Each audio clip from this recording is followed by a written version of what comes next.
بسم اللہ الرحمن الرحیم۔ السلام علیکم۔ نیوز انالیسز کی ایک نئی ایپیسوڈ کے ساتھ میں ہوں سید عارف بہار۔ ناظرین، میری خواہش ہوگی کہ گفتگو کے آغاز پر آپ اس چینل کو سبسکرائب کریں اور بیل آئیکن پر کلک کریں تاکہ ہمارے درمیان یہ جو گفتگو کا ربط و تعلق ہے یہ قائم اور برقرار رہ سکے۔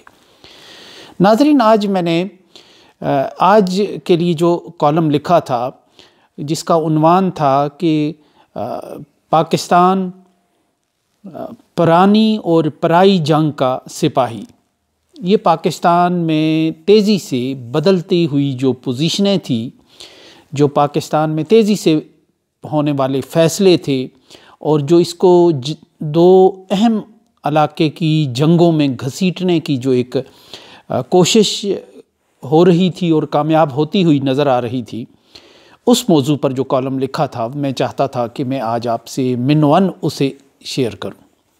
لیکن نماز ظہر کے وقت جو پشاور میں دھماکہ ہوا پولیس لائن میں، اس نے وہ ساری جو صورتحال تھی وہ پس منظر میں چلی گئی اور ایک عملی طور پر ایک جو جنگ کا ماحول بننے جا رہا ہے اس خطے میں اور جنگ کی جو دکان کھلنے جا رہی ہے، جس کے اندر پھر چھوٹی دکان امن کی بھی ہوگی، میں نے اس پر جو کالم لکھا۔ چونکہ یہ پشاور میں یہ واقعہ ہوا اور یہ کالم جو ہے KPK اور پشاور کے سب سے بڑے اخبار مشرق میں بھی شائع ہوتا ہے اور برسوں سے شائع ہو رہا ہے، اور تقریباً یہی کہانیاں ہم جنرل پرویز مشرف کے دور میں کبھی ہلکے پھلکے انداز میں، کبھی طنز کے انداز میں، کبھی افسوس کے انداز میں لکھتے چلے آ رہے ہیں، کیونکہ اس وقت بھی پاکستان ایک پرائی جنگ میں دھکیل دیا گیا تھا پاکستان کو، اور اس کے نتیجے میں پاکستان کو اپنا چہرہ پہچاننا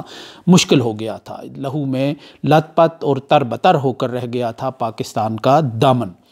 آج ایک بار پھر ہم جنرل پرویز مشرف کے دور میں لوٹتے ہوئے نظر آ رہے ہیں۔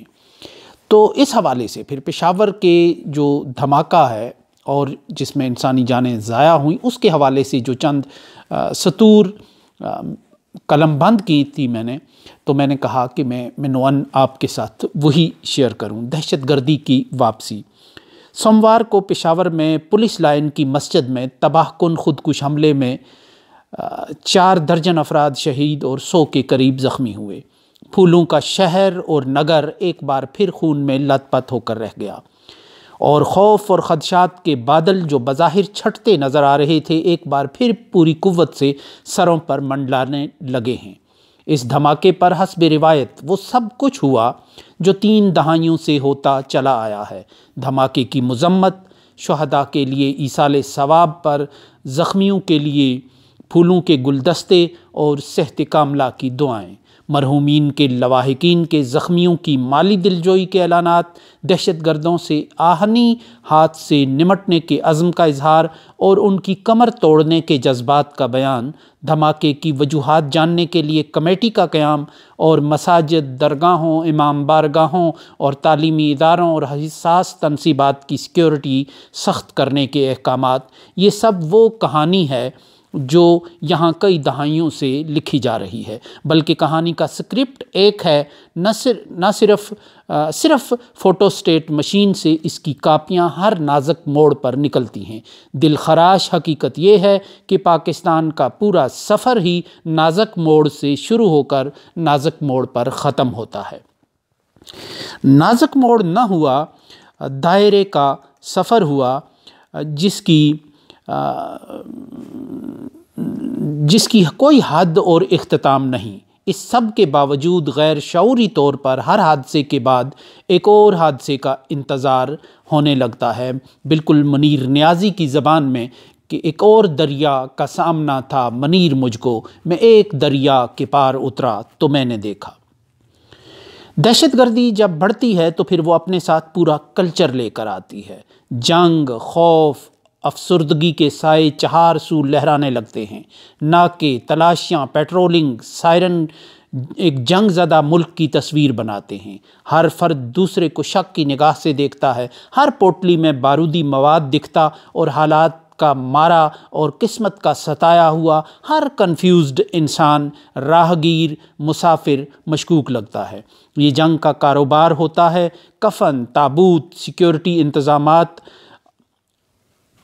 CCTV، دہشت گردوں سے باخبر رہنے کے اشتہارات، دہشت گردی پر سیمینار، تربیتی ورکشاپس، جنگ کے حفاظتی تدابیر کی مختلف شکلیں ہوتی ہیں۔ یہی نہیں، اس کے ساتھ ساتھ ایک کاروبار امن کے نام پر بھی شروع ہوتا ہے۔ امن کی فیوز و برکات کے لیے امن سیمینارز، واکس، جلسے جلوس سمیت بے شمار اقدامات جنگی کاروبار کے پہلو بپہلو چلتے ہیں۔ ایسے جنگ زدہ ملک میں نہ سیاحت فروغ پاتی ہے، نہ سرمایہ کاری کو فروغ ملتا ہے۔ جنگ زدہ علاقوں میں کوئی سیر و سیاحت کے لیے آتا ہے، نہ سرمایہ کاری کی حمایت کرتا ہے۔ نتیجتاً ایسے حالات کا شکار ملک کی معیشت مزید زوال کا شکار ہو کر رہ جاتی ہے۔ جنگ اور امن کے نام پر جو کاروبار چلتا ہے وہ مصنوعی اور طبقاتی ہوتا ہے، اس سے عام آدمی کو کوئی فائدہ نہیں ملتا۔ یوں لگ رہا ہے کہ پاکستان میں جنگ کا وہ موسم واپس لوٹ آنے کو ہے جسے چند برس پہلے ہی دہشت گردوں کی کمر توڑنے کے حتمی اعلان کے ساتھ اور اس پر مستزاد ڈیورنڈ لائن پر باڑ لگا کر رخصت کیا گیا تھا۔ پشاور کے جرم بے گناہی میں مارے جانے والے اور اپنے ہی خون میں نہائے ہوئے لوگوں کی خاموشی سوال پوچھ رہی ہے، میں کس کے ہاتھ پر اپنا لہو تلاش کروں؟ اس کے ساتھ ہی اجازت دیجیے، اللہ نگہبان۔